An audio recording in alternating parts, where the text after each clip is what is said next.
రెడీగా మరొక breaking news అయితే చూస్తున్నాం. ఆంధ్రప్రదేశ్ రాష్ట్ర ప్రజలకు వాతావరణ శాఖ బిగ్ అలర్ట్ జారీ చేస్తుంది. ద్రోణి ప్రభావంతో నేడు రాష్ట్రంలోని పలు ప్రాంతాల్లో భారీ వర్షాలు కురిసే అవకాశం ఉందని హెచ్చరించింది. ముఖ్యంగా శ్రీకాకుళం, విజయనగరం, మన్యం, అల్లూరి, పోలవరం, విశాఖపట్నం, అనకాపల్లి, కాకినాడ, కోనసీమ, తూర్పుగోదావరి, పశ్చిమ గోదావరి, ఏలూరు, కృష్ణా, ఎన్టీఆర్, శ్రీ సత్యసాయి, వైఎస్ఆర్ కడప, చిత్తూరు, తిరుపతి జిల్లాల్లో అక్కడక్కడ పిడుగులతో కూడిన తేలికపాటి నుంచి మోస్తారు వర్షాలు కురిసే అవకాశం ఉందని తెలిపింది. ఇక అదేవిధంగా అల్లూరి జిల్లా జీకేవేది మండలం, పోలవరం జిల్లా చింతూరు, గుర్తేడు మండలాల్లో తీవ్ర వడగాల్పులు వీచే అవకాశం ఉందని కూడా పేర్కొంది.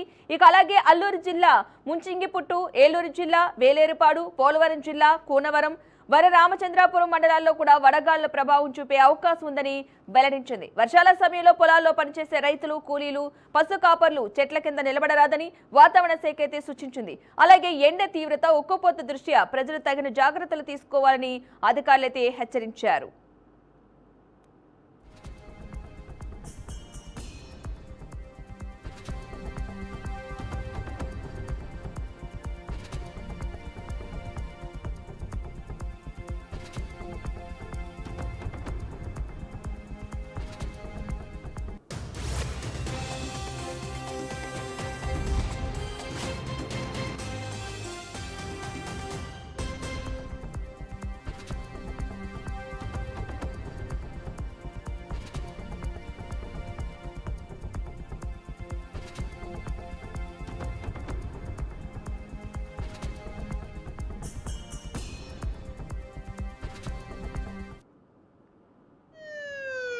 రెడీగా మరొక బ్రేకింగ్ న్యూస్ అయితే చూస్తున్నాం. సూర్యాపేట జిల్లా కోదాడ పట్టణంలో దారుణ ఘటన అయితే చోటు చేసుకుంది. పథకం ప్రకారం భార్యను కత్తితో అత్యంత కిరాతకంగా హత్య చేసిన ఘటన స్థానికంగా కలకలం రేపింది.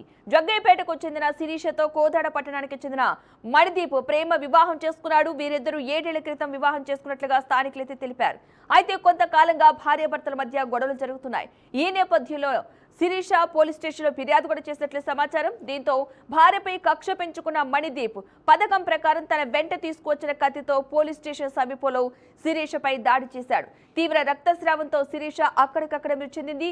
సమాచారం అందుకున్న పోలీసులు నిందితుడు మణిదీప్ను అదుపులోకి తీసుకున్నారు. మృతదేహాన్ని పోస్టుమార్టం నిమిత్తం కోదాడ ప్రభుత్వ ఆసుపత్రికి అయితే తరలించారు. పట్టణ నడిపొట్టిన ఈ హత్య జరగడంతో కోదాడ ప్రజలు ఒక్కసారిగా భయాందోళనకు గురయ్యారు.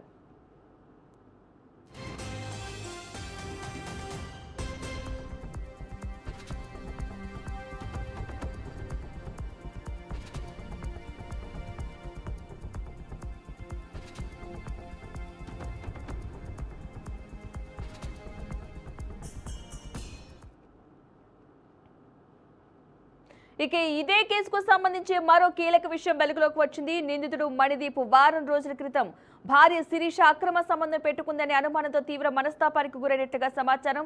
ఈ నేపథ్యంలో తన వద్ద ఉన్న ఫోన్లో వీడియో తీసుకుంటూ ఆత్మహత్య కూడా ప్రయత్నించాడు. అదే సమయంలో 100కు ఫోన్ చేయడంతో పోలీసులు అప్రమత్తమై మణిదీప్ను వెంబడించి హాస్పిటల్కు తరలించి ప్రాణాలు కాపాడినట్లుగా తెలుస్తోంది. ఇక ఈ ఆత్మహత్య యత్నం ఘటనకు సంబంధించి కూడా కోదాడ పోలీస్ స్టేషన్లో శిరీషపై మణిదీప్తో కేసు నమోదు చేసినట్లు సమాచారం. ఈ కేసు విషయమై శిరీష ఈ రోజు పోలీస్ స్టేషన్కి అయితే హాజరైంది. ఆ రోజు అయితే సిఐ సెట్ కాన్ఫరెన్స్ లో ఉండటంతో తాను 2 రోజుల తర్వాత మళ్లీ వస్తానని చెప్పి తన స్వగ్రామమైన జగ్గయ్యపేటకు వెళ్లేందుకు ఆటో స్టాండ్ కు వెళ్ళింది. ఇక ఈ సమయంలో అక్కడే ఉన్న మణిదీప్ పథకం ప్రకారం శిరీషపై కత్తితో దాడి చేసినట్లు పోలీసులు అయితే స్పష్టం చేశారు.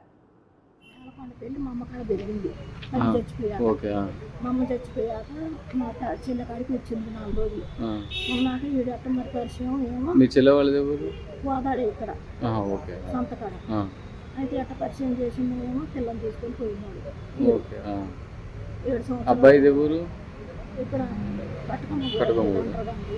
బాబునాడు. అది వాళ్ళు పెరిగిపోయి ఇప్పుడు ఎందుకు మౌడు పిల్లల మధ్య గొడవ ఎందుకు? అదే ఏదో దాని చిన్నదానిక అబ్బాయి లారీకి పోతాడంట. ఇంకా అదొక్కటే ఇంట్లో ఉంటుంది. మరి దానికోసం ఇప్పుడు వీళ్ళ ఫ్యామిలీ ఎక్కడ ఉంటారు? బాబునగర్ లో ఉంటారా? కోదాళ్ళు ఉంటారు? బాబునగర్లోనే ఉంటుంది. బాబునగర్ ఉంటుంటే ఆమె నుంచి వచ్చింది మొన్న నా కాడికి ఇచ్చింది జగ్గయ్యపేట. వస్తే వద్దులమ్మ గొడవద్దు పడవద్దు పంపిద్దామని నేను ఇక పోలీస్ స్టేషన్ కాడికి రమ్మంటే వచ్చిన. నేలకొండ పెళ్ళి రైట్ మరొక బ్రేకింగ్ న్యూస్ అయితే చూస్తున్నాం. హైదరాబాద్ లోని నీలోఫర్ ఆసుపత్రిలో పేషెంట్ అటెండర్ పై సెక్యూరిటీ సిబ్బంది దాడికి పాల్పడిన ఘటన తీవ్ర కలకలం రేపింది. దీనికి సంబంధించిన సీసీటీవీ ఫుటేజ్ సోషల్ మీడియాలో వైరల్ కావడంతో ప్రజల నుంచి ఆగ్రహం వ్యక్తమవుతోంది. నీలోఫర్ ఆసుపత్రి ప్రాంగణంలో ఇద్దరు సెక్యూరిటీ గార్డులు పేషెంట్ అటెండర్ ను బూతులు తిడుతూ దాడి చేసినట్లు వీడియోలో స్పష్టంగా కనిపిస్తోంది.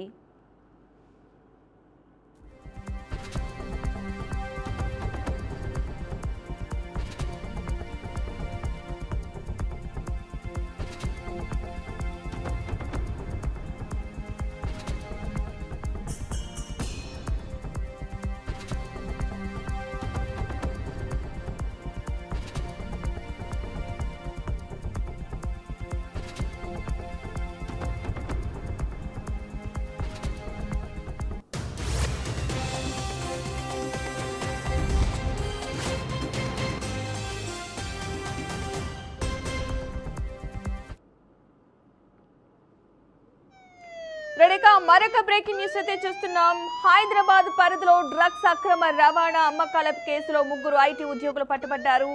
ఎస్టీఎఫ్బి టీం బుధవారం నిర్వహించిన దాడిలో 7.44 గ్రాముల MDMA డ్రగ్స్ స్వాధీనం చేసుకుంది.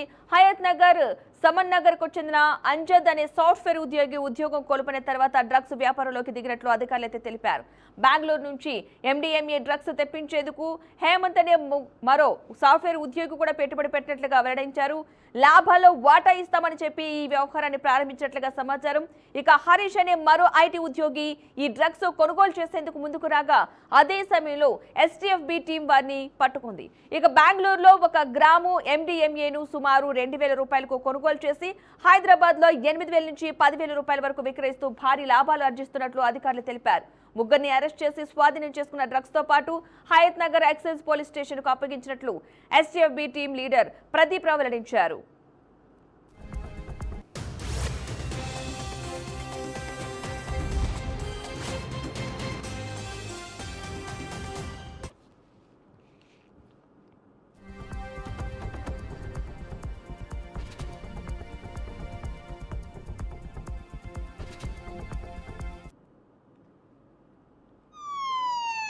రెడీగా మరొక బ్రేకింగ్ న్యూస్ అయితే చూస్తున్నాం. బెంగాల్లో అసెంబ్లీ ఎన్నికల తర్వాత రాజకీయాలు హాట్ టాపిక్ గా మారుతున్నాయి. తాజాగా బీజేపీ కీలక నేత సువేందు అధికారి పిఏ చంద్రనాథ్ రథ్ హత్యకైతే గురయ్యాడు. గత రాత్రి నార్త్ 24 పరగణాల జిల్లా మాధ్యం గ్రామంలో కారులో వెళుతూ ఉండగా చంద్రనాథ్ పై కొంతమంది దుండుగులైతే కాల్పులు జరిపారు. బైక్ పై వచ్చి ఈ దారుణానికి పాల్పడినట్టుగా తెలుస్తోంది. ఈ క్రమంలో అక్కడికక్కడే ప్రాణాలు వదిలాడు చంద్రనాథ్. ఈ సంఘటనలో బుద్ధదేవ్ అనే మరో వ్యక్తికైతే తీవ్ర గాయాలయ్యాయి. ఇక ఈ ఘటనపై కేసు నమోదు చేసుకున్న పోలీసులు దర్యాప్తు కూడా ప్రారంభించినట్టుగా తెలుస్తోంది. తన పిఏ హత్య ఘటనపై సువేందు ఆవేదన వ్యక్తం చేశారు. పక్కా ప్లాన్ తోనే నా పిఏను చంపారంటూ కూడా ఆయన సీరియస్ అవడం జరిగింది. 2 నుంచి 3 రోజులు రెక్కి నిర్వహించి నిందితులు ఈ హత్య చేసినట్లు డీసీపీ తనకు సమాచారం ఇచ్చినట్లుగా వెల్లడించారు. কি ঘটেছে বলুন, ইনসিডেন্ট বলুন, কোন গ্রাম কোথায় হয়েছে বলুন, বলুন স্পেসিফিক বলুন। আবারও বলছি শান্তি বজায় রাখুন। পাপীদের অপবিত্র পার্টি অফিস, যেখানে পয়সা নেওয়া হতো, যেখানে মদ খাওয়া হতো, জুয়া খেলা হতো, নারী নির্যাতন হতো, শাহজাহানরা পিঠা বানাতো, সেদিকে কেউ তাকাবেন না। আর আইন হাতে তুলে নেওয়ার দরকার নেই। ভারতীয় ন্যায় সংহিতা অনুযায়ী চোর, খুনি, ডাকাত, অত্যাচারীদের আইন অনুযায়ী ব্যবস্থা হবে। দেখতে থাকুন কি ঘটেছে বলুন। రైట్ ఇవి ఇప్పుడు బ్రేకింగ్ అప్డేట్స్. మరిన్ని బ్రేకింగ్ అప్డేట్స్ కోసం చూస్తూనే ఉండండి BRK న్యూస్ తెలుగు సత్తా.